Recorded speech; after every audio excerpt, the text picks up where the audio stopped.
Sir 95 మంది ఆత్మహత్య, అసలు ఏం జరుగుతుంది?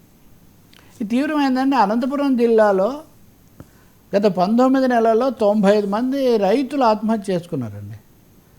చాలా ఎక్కువ కదా 95 అంటే నెలకు సగటున 5 మంది ఆత్మహత్య చేసుకుంటున్న పరిస్థితి. ఇదేదో ఊరికనే యాదృచ్ఛికంగా కొంతమంది ఏదో పైన చెప్తున్న మాట కాదు. ఈ మా ప్రజాశక్తి రిపోర్టర్ కూడా స్వయంగా ఊరికి వెళ్ళి ఆ ఆత్మహత్య చేసుకున్న కుటుంబాలతో మాట్లాడి ఇస్తున్నటువంటి ఒక స్టోరీ. అది 24-25 మధ్యలో 95 మంది, 100 మంది కదా దాదాపు. అక్కడ నీళ్లు పడడం లేదు, ధరలు లేవు, వాళ్ళకు వైద్య ఖర్చులు కానివ్వండి, వ్యవసాయ ఖర్చులు కానీ భరించలేకపోతున్నారు.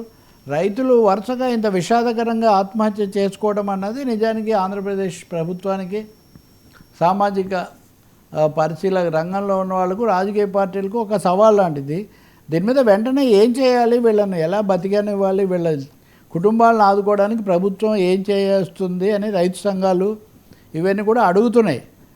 జనవరి ఈ సంవత్సరం తీసుకుంటే జనవరి నుంచి జూలై వరకు 45 మంది ఆత్మహత్య చేసుకున్నారు. మన దగ్గర ఇక్కడ హైలైట్ కాదు ఇది. ఇంతమంది ఆత్మహత్య చేసుకోవడం అంటే అనంతపురం చాలా ముఖ్యమైనది, చైతన్యవంతమైనది. లేదా తెలుగుదేశం పార్టీకి రాజశేఖర రెడ్డి గెలిచినప్పుడు కూడా అండగా నిలబడి గెలిపిస్తున్న ఒక జిల్లా అది. అటువంటి చోట ఇంత దారుణ పరిస్థితి, కరువు ప్రాంతం కూడా, అందులో సందేహం ఏం లేదు.